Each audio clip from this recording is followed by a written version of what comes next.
시간 교회를 지키시며 성도와 가정을 지켜 보호해 주신 감사합니다. 이 민족에게도 기회를 주시고 우리 교회와 우리 가정과 우리 개인에게도 기회를 주시는 하나님, 아합에게 기회를 주신 것처럼 이스라엘에게 기회를 주신 것처럼 우리도 하나님의 기회를 은혜로 덧입고 살아가는 백성, 응답하는 백성 되게 하여 주시옵소서. 주님이 원하는 응답의 삶을 살기 원하옵고 오늘도 말씀하신 생명의 말씀 듣고 우리가 바른 삶을 살아가기 원하오며 살아계신 예수님 이름으로 감사하며 기도합니다. 하나님이 아합을 승리케 하신 이유라는 제목의 말씀입니다. 하나님이 아합을 승리케 하신 이유. 우리가 지금 열왕기상을 살펴보고 있는데요. 엘리야의 부분에 대해서, 엘리야가 나온 본문에 대해서 계속적으로 진행해 가고 있는 중입니다. 근데 앞장에서 살펴보았던 그 북이스라엘의 왕 아합, 오늘 본문에 등장하는 바로 그 아합과 동일 인물입니다. 동일 인물이에요. 그런데 20장만 딱 떨어뜨려서 보면 앞장에서 어떤 사건이 있었는지를 잊어버릴 정도로 잊어버릴 정도가 됩니다. 왜 그러냐면 하나님을 대적하고 하나님 보시기에 악을 행하던 왕이 아합 왕이었죠. 그래서 하나님의 사람 엘리야를 통해서 그들에게 하나님의 살아계심을 나타내시는 장면이 바로 19장까지의 모습이었기 때문이에요. 그런데 마치 그가 하나님을 잘 섬기는 자처럼 하나님께 물어보지 않습니까? 언제 물어봅니까? 바로 위기의 때라는 것이었어요. 지금도 사람들은 우리가 위기를 당면하고 어려움이 닥치면 평소에는 하나님을 찾지 않다가 마치 알라딘 램프처럼 쓱쓱쓱쓱 이렇게 문지르면서 하나님 나오세요, 하나님 나오세요, 하나님 응답하라 오바 막 이러면서 사람들이 하나님을 그때서 찾는단 말이에요. 내가 금식 3일하면 하나님이 나타나시겠지. 안 나타나시네.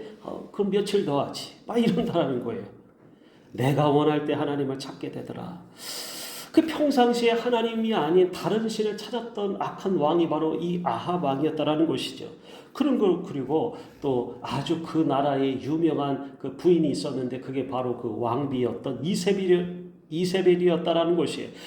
그는 여전히 20장이 와서도 이세벨의 악한 영향권 아래 있었어요. 누가요? 그 왕이 말이에요. 이세벨은 하나님의 사람 엘리야를 죽이려고 쫓아가고 전국에 수배령을 내렸다고 그랬어요. 하나님의 선지자들을 다 잡아 죽였대요.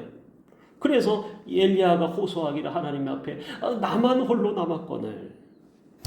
아합은 아내가 섬기던 바알 숭배를 그 문화적으로 아예 받아들입니다. 전국적으로 받아들여서 그가 함께 하나님 신앙을 버려버려요.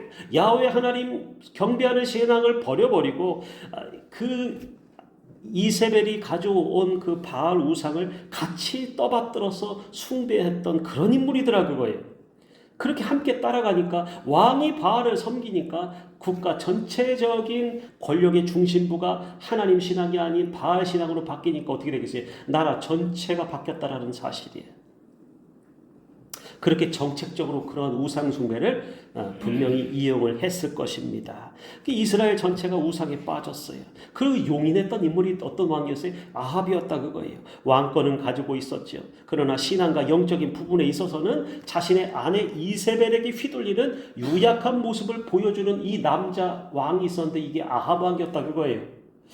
그날 그 당시 그 남유다 밑에 지방 남유다는 어땠을까? 남유다는 예루살렘 중심으로 여호사밧이 왕이 되어 있었고 그 다음에 북이스라엘은 사마리아를 수도로 삼고 사마리아를 중심으로 해서 아합과 이세벨이 통치하고 있었던 나라였다라는 것이 마침 엘리야는 하나님의 명령을 따라서 자신의 선지자 직분을 계승해 줄 엘리사를 찾아 만나러 간 상황이었습니다. 바로 그때 아람 왕 베나닷이 32명의 주변 나라, 지방, 도시, 그러니까 작은 나라들이죠.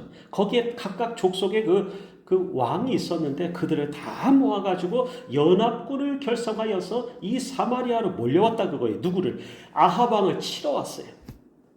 이스라엘 군병들하고는 비교조차 안 될 정도, 10배가 아니에요. 20배도 넘을 수 있는 아주 엄청난 대군을 몰고 사마리아 성을 완전히 포위했다라는 것이죠. 그리고 아합 왕에게 이제 사자를 보내서 전가를 띄웁니다. 베나닷이 이렇게 말합니다. 내 은금은 내 것이요. 내 은금도 내 것이요. 내 아내들과 내 자녀들의 아름다운 그 모든 것도 다 내 것이니라. 최민수 씨와 그 강주은 씨 부부의 영상이 있습니다. 내 돈으로 소파를 샀어요? 라고 물어보니까 아내 강주은 씨가 그럽니다. 유성 아빠, 내 돈이라는 것 없어. 한 집안 식구 우리 돈이야, 우리 돈. 네 것도 내 거, 내 것도 내 거. 야, 여러분 TV를 안 보시고 아니 네 돈도 내 돈, 내 돈도 내 돈. 누가요? 그 아내가 바로 이세벨이 네 왕권도 내 왕권, 내 거는 내 거, 이 나라도 내 거 그랬다라는 것이에요. 베나닷이 근데 여기에 비유는 이것입니다. 베나닷이 강주은과 같았어요. 왜? 베나닷이 오늘 아합 왕에게 강주은처럼 구는 것이에요. 내 은금도 내 거, 내 아름다운 아내들과 자녀들도 내 것이라고 주장한 것이에요. 왜 그랬을까요? 어떻게 그럴 수 있었어요? 그런 말을 할 수 있는 이유는 바로 베나닷이 상대가 안 되는 군사를 모집해서 그 아합 왕의 나라를 치러왔기 때문인 것이에요. 이것은 바로 그가 가지고 있는 연합해서 몰고 온 그 군사력에 대한 그 자신감이었죠. 도저히 너희는 우리의 상대가 안 돼. 근데 베나닷이요. 제가 볼 때는 지혜로운 자예요. 왜냐하면요. 압도적인 군사력을 앞세우면요. 사람들은 싸울 기세조차 꺾인다라는 사실이죠. 결국 전쟁을 하지 않는 상태로 전쟁에서 승리할 수 있는 방법이 압도적인 그 포위를 하려고 했더라. 자, 그랬더니 아합이 바로 꼬리를 내려요. 아합 왕이 말하되 내 주 왕이시여 나와 내 것은 다 왕의 것이니이다 하니까 이 말을 사신이 가서 그대로 전하더니 베나닷이 다시 사신을 보내어서 말하기를 내가 이미 너에게 사람을 보내어 말하였으니 내가 이맘때에 내가 내 신하들을 내게 보내리니 그들이 내 집과 내 신하들의 집을 수색하여 내 눈이 기뻐하는 모든 것을 그들의 손에 잡아서 가져가리라 이렇게 합니다. 날강도죠. 대낮에 들어와서 그냥 환한 밤중에 들어온 강도도 아니었어요. 완전히 힘으로 압도하여서 네 것도 내 거, 내 것도 내 거 이러고 있는 중이에요. 아합이요. 이 말을 듣고 아주 사색이 되어서 가시나무 떨듯이 아마 후들후들 떨면서 초조해했습니다. 사신이 가자마자 나라의 장로들을 전부 소집했다고 그랬어요. 왜? 그 전까지는 그냥 이세벨에게 물어보고 네 것도 네 거냐 이러면서 그 사람에게 물어보고 하면서 왕은 그렇게 유약한 성품을 가지고서 통치를 해왔는데 이제 정말로 위기 상황이 닥치니까 어때요? 그제서야 이제 백성의 장로들을 전부 소집했더라. 그리고 나서 이렇게 말합니다. 너희는 이 사람이 악을 도모하고 있는 줄을 알라. 아합 왕에서 입에 나오는 말을 잘 들으세요. 뭐라고 합니까? 너희는 알라. 이 사람이 악을 도모하고 있다. 이것을 너희가 알라 그랬어요. 장로들에게. 이 사람이 베나닷이 말이에요. 악을 도모하고 있는 줄을 너희가 자세히 좀 알아라. 그가 나에게 말하기를 아내들과 자녀들과 은금을 빼앗으려고 사람을 내게 보내었으나 내가 거절하지 못했다. 완전히 지금 왕이 막 초조해하는 것이에요. 어떻게 할 줄을 몰라요. 하나님과 하나님을 믿고 따르는 백성이 보기에는 그 나라에서 가장 악한 사람이 누구였었냐면 하나님의 관점에서는 바로 다른 국민도 아니었어요. 아합과 이세벨이었다라는 것이에요. 아합이란 자가 악을 논한다. 이것은 똥개가 웃을 일인 것이에요.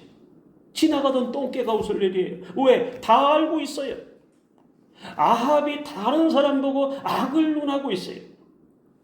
자신의 죄와 악은 보지 못하는 것이 인간이더라 그거예요. 우리 자신 똑같아요. 모든 사람들이 다른 사람들을 손가락질하면서 자신의 들보를 보지 못하는 것이 예수님의 신약 성경에 써있는 말씀이지 않습니까? 자기의 들보를 못 본대요. 자기 눈에는 그냥 다른 사람의 티만 보일 뿐인데 정작 자신은 그 빔이라는 그 들보를 갖고 있는 것이 대들보가 있더라.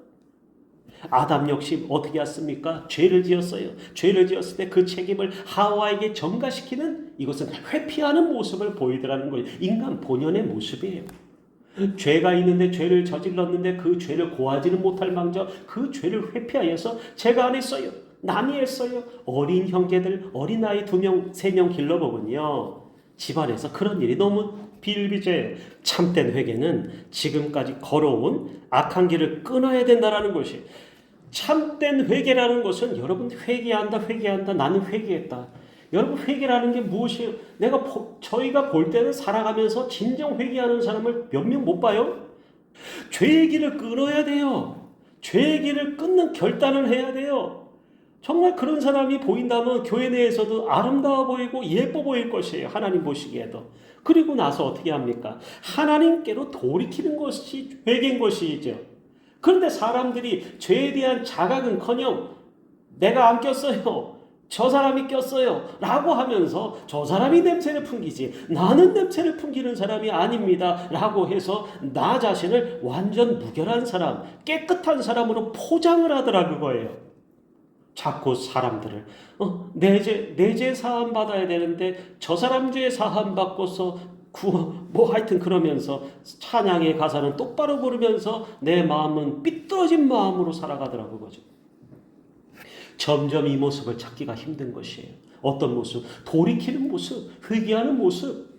정말 어려워요. 그래서 신앙생활을 하면서 빠른 성장을 보여주는 사람들은 결국 빠른 회개, 하나님 앞에 빨리 돌아가고 나는 죄인입니다라고 하나님 앞에 했던 사람들이 엄청나게 가장 빠른 성장을 하는 것을 볼 수 있었어요. 그런데 그 모습이 요즘 안 보이더라고요. 그거예요. 그런 모습이 점점 사라지고 있어요. 이것은 죄인인 인간에게 결코 쉬운 일이 아니라고 생각이 됩니다. 전제가 무엇이에요? 죄인이기 때문이다. 왜냐하면 죄만 버리는 것이 아니라 이게 돌이키는 것이 왜 힘들어요? 죄를 갖다 버린다. 그런데 자신이 지금까지 오랜 시간 붙잡고 살아온 욕심과 탐심, 욕망까지도 내려놓아야 하기 때문인 것이에요. 그거 쉽게 됩니까? 잘 인식조차 못하는데 어떻게 내가 내 죄를 나는 모릅니다. 생각이 안 나요. 그러니까 우리가 기도하는 방법이 있어요. 하나님, 내가 내 죄를 보게 해주세요. 이게 기도의 방법의 첫 단계예요. 하나님, 내가 기도하는데 나는 의인이 아니라 나는 죄인입니다. 하나님, 내가 내 죄를 보게 해주세요. 알게 해주세요. 이런 사람이 하나님 앞에 기쁨이 되는 사람인 것이에요. 자꾸 남의 죄를 들춰내고 남의 죄를 생각하고 남의 죄를 잊어버리지 못하는 사람은 그건 불쌍한 사람이에요. 그거는 하나님께 있어요. 하나님께 소관이고 하나님의 주권 가운데 들어가 있는 것이지 왜 다른 사람의 죄를 내가 걱정하고 있고 내가 생각하고 있어요. 그것이 아니더라. 난 내 죄 사함 받아야 되더라. 할렐루야. 욕망을 내려놓아야 되는데 사람들이 그 욕망에 아주 욕망의 화신이 된 사람들이 있어요. 왜? 끝까지 욕망을 탐심을 내려놓지 못하고 죽기까지 그것을 붙잡고 마치 죽을 때 무덤에 진시황제처럼 나를 따르던 나를 알던 모든 궁녀 신하들까지 다 묻어라 산채로. 야, 지독해요. 마치 하늘나라 가서도 왕권을 누릴 수 있는 줄로 착각하지만 모든 사람들이 한 번 왔다가 이 세상의 직분과는 전혀 상관없이 하늘나라의 상급을 싼 사람만이 하나님께 상을 받는 줄로 믿으시기 바랍니다. 무엇을 붙잡고 살아가는 것이에요? 왜 우리가 하나님을 제대로 믿지 못하는 것입니까? 바로 이 세상에 대한 욕망을 버리지 못하기 때문인 것이에요. 그게 아까운 것이에요. 언제까지? 눈을 감는 순간까지 그 욕심을 버리지 못하도록. 과연 그렇게 하나님 앞에 자신을 온전히 내려놓을 수 있는 사람은 누가 있을까요? 얼마나 될까요? 그러나 사람은 잘 못하는데 하나님은 가능케 하시는 분이십니다. 그렇게 만드시는 분이세요. 하나님은. 우리가 못합니다. 우리가 못하니까 하나님은 어떻게 하세요? 어떻게 만드세요? 징벌과 함께 기회를 주시더라. 은혜를 주세요. 기회를 주세요.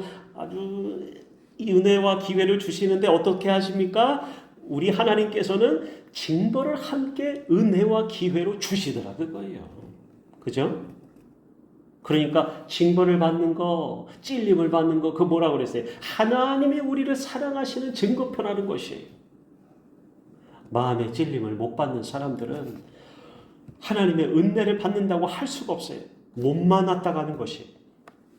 자, 본래 오늘 말씀 앞절만 보면 그럼 그렇지 하는 생각이 들 정도로 그럼 그렇지, 하는 생각이 들 정도로 아합 왕과 이세벨은 사면초가에 빠져버리고 맙니다. 그들의 목숨은 이미 아람 왕 베나닷에게 붙여진 것이에요.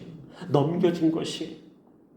숫자적인 열세였기 때문에 어느 정도 맞불을 놓을 수 있어야 하는데 감히 덤비지도 못할 규모의 군병들을 데리고 왔던 것이에요. 여기서 아합 왕은 장로들을 소집해서 빠르게 논의를 합니다. 그런데 장로들은 의외의 답을 내놓지요. 항복하소서 왕이시여, 이건 두 손 두 발을 다 빌어야 됩니다. 우리도 함께 나아가겠습니다 라고 대답하지 않았어요. 왕은 듣지도 말고 허락하지도 마옵소서 그럽니다. 장로들의 말을 듣고 아합은 베나닷에게 뜻을 전하지만 베나닷이 어떻게 여깁니까? 우습게 여기더라 그거예요. 어떻게 말합니까? 사마리아에 부스러진 것이 나를 따르는 백성의 무리의 손에 채우기에 족할 것 같으며 신들이 내게 벌을 내림이 마땅하니라. 자, 이 말은 무슨 뜻일까요? 이 말은 지금 내 군사가 너무 많아서 너희 사마리아를 다 부서뜨려도 그 부서진 그 티끌을 우리 병사들이 한 줌씩 가져가기에도 부족하다, 이 소리예요. 너희를 다 부서뜨려도 우리 병사들의 숫자가 너무 많아서 한 줌씩 쥐기에도 너희의 티끌이 부족하다. 한마디로 이렇게 보고 있다는 것이죠. 그랬더니 한수를 더 떠서 아합이 무슨 자신감으로 이렇게 말합니다. 갑옷 입은 자가 갑옷 벗는 자 같이 자랑하지 못할 것이다. 이 과거에는 이러한 이야기들이 있었대. 속담처럼 갑옷을 입은 자가 갑옷 벗은 자 같이 자랑하지 말라. 이건 뭡니까? 전쟁에서 나간 자가 전쟁이 끝나야 갑옷을 벗게 되는 것을 뜻하는 것이에요. 다시 말해서 이 말은 길고 짧은 것은 대봐야 한다. 전쟁의 승패가 결정난 것도 아닌데 우쭐대지 마라, 그 소리에 우쭐대지 말아라 라고 했다라는 것이죠. 아합이 어떻게 이럴 수 있었을까요? 아합은 이미 사마리아 성은 포위되고 연합군으로 말미암아 사실상 죽은 파리 목숨과도 같았어요. 이후 어디선가 선지자 한 사람이 아합 왕 앞에 등장하여 하나님이 주신 말씀을 전합니다. 내가 이 큰 무리를 보느냐? 내가 오늘 그들을 너의 손에 넘기리니 너는 내가 하나님인 줄을 알리라 그럽니다. 선지자가 없었을 텐데, 잡아 죽였는데 어떻게 올바른 말씀을 전하는 그 한 사람의 선지자가 엘리야도 아니고 엘리사도 아닌 어디서 튀어나왔는지 나와가지고 하나님의 말씀을 전하고 있더라는 것이에요. 오늘 내가 아합을 너의 손에 붙이겠노라. 그리고 싸울 수 있는 자를 세워보았어요. 그랬더니 그들의 수는 고작 소년들이라고 나왔는데 이 청년을 말하는 것이에요. 청년이 232명이요. 나머지 전쟁을 위해 소집된 모든 군사를 세어보니까 7,000명이래요. 7,000명. 그러니까 7,232명 정도라고 숫자적으로 셀 수 있겠죠. 그리고 누가 싸움을 먼저 할까요? 그래서 이 말은 무슨 뜻이냐면 누가 먼저 싸움을 시작할까요? 그 소리에 아합은 먼저 선발대로 232명의 젊은이들을 먼저 보냅니다. 이미 베나닷은 32명의 왕들과 함께 사실은 이건 뭐 축포를 전쟁을 하기도 전부터 이거 전쟁 게임도 안 돼. 이러니까 이제 자기들은 그냥 정오에 모여가지고 그냥 술이나 한 잔씩 거하게 하고 있었다라는 것이. 이스라엘 쪽에서 고작 200명 남짓한 사람들이 나오는 것을 보고 사람이 그럽니다. 경비병이 정탐꾼이 왕에게 고합니다. 그런데 그 말을 보십시오. 사마리아 사람들이 나오더이다 이럽니다. 사마리아 왕이시여, 사마리아에서 군사가 공격하려고 오고 있습니다. 일어나셔야 됩니다 라고 했어요, 안 했어요? 안 했더라 그거예요. 그게 아니라 그저 대수롭지 않게 사마리아 사람들이 그냥 나오더이다 이랬다라는 것이, 마치 무슨 성문에 몇십 명의 사람들이 이렇게 꾸물꾸물 기어 나오는 것처럼 자신들의 대군에 비해서는 너무나 적은 숫자, 아니 200명 남짓한 사람들로 수만 명 훨씬 이상이 되는 사람들하고 무슨 싸움을 걸 수가 있겠어요. 그러니까 베나닷은 화친하러 나오는 줄로 생각했죠. 그리고 이렇게 말합니다. 그들이 화친하러 나올지라도 사로잡고 설령 싸우러 나올지라도 사로잡으라. 말은 그렇게 했지만 그들은 싸움을 할 것이라는 것을 전혀 예상하지 못했다는 사실이에요. 19절을 보니까 각 지방 고관의 청년들이 먼저 앞서 나아갔고 그 뒤를 이어서 7,000명의 군사가 출동을 했더라 그거예요. 그들은 하나님의 말씀을 따라 담대히 나아갔어요. 그리고 각기 상대를 쳐 죽이자 아람 군대는 순식간에 뿔뿔이 흩어지기 시작합니다. 왜 그랬어요? 그들은 연합군이었기 때문에. 연합군이었단 말입니다. 전쟁을 뭐 이렇게 뭐 맞춰볼 것도 없이 그냥 숫자로 덤빈 것이에요. 그러니까 그냥 아람 군대가 그냥 연합군들이 도망을 치는데 이스라엘은 그들을 추격해서 죽였더라 그거예요. 그래놓고 마지막에 심지어 아람 왕 베나닷도 말을 타고 마병들과 함께 급히 도망치고 숨을 수밖에 없었더라. 이것이 바로 오늘 말씀의 끝입니다. 자, 근데 하나님께서 이루시는 이 전쟁의 승패, 이것을 볼 때 오늘 장면을 보면 결코 숫자의 전쟁이 달려있지 않았다는 것을 뜻하고 있어요. 사람의 눈에는 아람 연합군이 압도적으로 우세해 보였을 것입니다. 우리는 상대가 안 됩니다 라고 했을 것이에요. 하나님께서는 교만으로 가득 찬 그러나 베나닷의 마음을 어떻게 해서요? 방만하게, 방심하게 만들으셨다는 거예요. 그것은 하나님의 역사인 것이에요. 베나닷이 그런 마음이 아니라 저 사마리아에 뭐가 숨겨져 있을지 몰라 이러면서 우리도 조심해야 돼. 끝날 때까지 끝난 것이 아니야 라고 마음을 다잡았다면 결코 그들은 이길 수가 없었더라는 것이. 그런데 어땠어요? 마음을 방심하게 만들고 전쟁을 앞둔 왕들은 전부 다 정오의 만찬을 즐겼더라는 거예요. 그 방심은 결국 패배의 원인이 되어서 그들의 목숨까지 앗아가고 쫓김당했더라 그거예요. 그렇다면 왜 하나님께서는 아합과 같은 악한 왕에게 승리를 허락하셨을까 하는 점이 이 본문을 보면서 이상스럽게 여겨지는 질문입니다. 어찌하여서 하나님이 이스라엘 역사 가운데 가장 손꼽힐 만큼 악하고 타락했던 그 대표적인 왕이 아합 왕이었음에도 불구하고 어찌하여서 이 사람과 이 나라를 멸망케 하지 않으셨을까 하는 점이었어요. 왜 그런 자를 구하셨을까? 왜 구원하셨을까? 왜 하나님의 사람을 보냈을까라는 것입니다. 그 해답이 바로 13절에 있다는 것이죠. 오늘 내가 이 큰 무리를 내 손에 넘기리니, 그 뒤에 구절입니다. 너는 내가 여호와인 줄 알리라. 너희는 내가 하나님인 줄 알리라라는 것이, 이게 해답이에요. 이 백성을 통해서 너희의 악함과 너희의 악한 행실과 상관없이 너희를 통해서, 왜 그런 줄 아세요? 이 아스다로스는 인신제사를 드리는 나라의 우상이었어요. 바로 이스라엘을 통해서, 유다를 통해서 주변 국가의 우상을 섬기고 못된 악이 그냥 그 나라를 통치하는 그 나라를 멸절하기 원하셨다는 것입니다.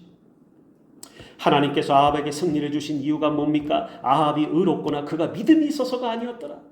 그가 그냥 잠시 잠깐 하나님을 찾아서 그래 참 이쁜 짓을 하는구나 라고 해서 응답 주셨던 게 아니었다는 것이, 하나님께서는 살아계신 자신의 이름을 온 천하 백성에게 알리시고 나타내시려고 하나님을 떠나 우상 숭배에 빠진 아합과 이스라엘 백성들에게 이 또한 무엇을 주기 위해서? 기회를 주기 위해서. 어떤 기회였어요?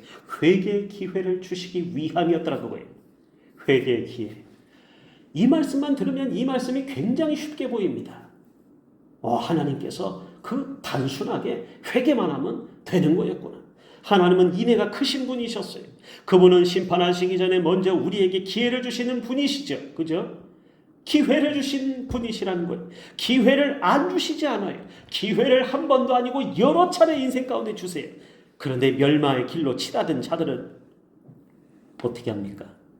사람들은 하나님의 은혜의 기회를 받아들여요, 못 받아들여요? 기회가 있음에도 불구하고 그 기회를 못 잡는 사람들. 인생에는 찬스가 있어요. 근데 그 찬스는 다른 찬스가 아니라 하나님 앞에 나아갈 수 있는 것이 생명을 구원받을 수 있는 찬스라는 것이에요. 그럼에도 불구하고 사람들은 거듭 패역하여서 있는 순간 생명이 다하는 날까지 우리가 하나님을 배반하여 살면은 안 된다는 것이죠. 그럼에도 불구하고 하나님의 인애가 크셔서 멸망의 길로 치닫는 자들을 하나님 앞으로 돌아오게 하시려는 하나님이시더라. 하지만 우리가 교만한 길로 계속 나아가면 어떻습니까? 하나님은 언제든지 베나닷과 주변 왕들 같은 이 상황과 같은 일들이 우리에게 일어나고 덮치더라 그거예요. 그래서 이들을 일으키사 주변 나라를 일으키사 하나님은 심판하시는 분을 우리는 반드시 잊어서는 안 될 것입니다. 하나님은 은혜만 있으신 분이 아니셨어요. 은혜와 심판의 주권을 동시에 갖고 계신 분이시더라. 하나님의 은혜는 값없이 영원히 지속되지 않습니다. 회개의 기회를 끝내 거절하고 받아들이지 않는다며 그 은혜는 결국 무엇으로 돌아옵니까? 심판의 부메랑으로 돌아올 수밖에 없게 될 것입니다. 오늘 하나님께서 아합에게 승리를 허락하신 이유는 단 하나였어요. 너는 내가 야훼 하나님인 줄 알라, 그거입니다.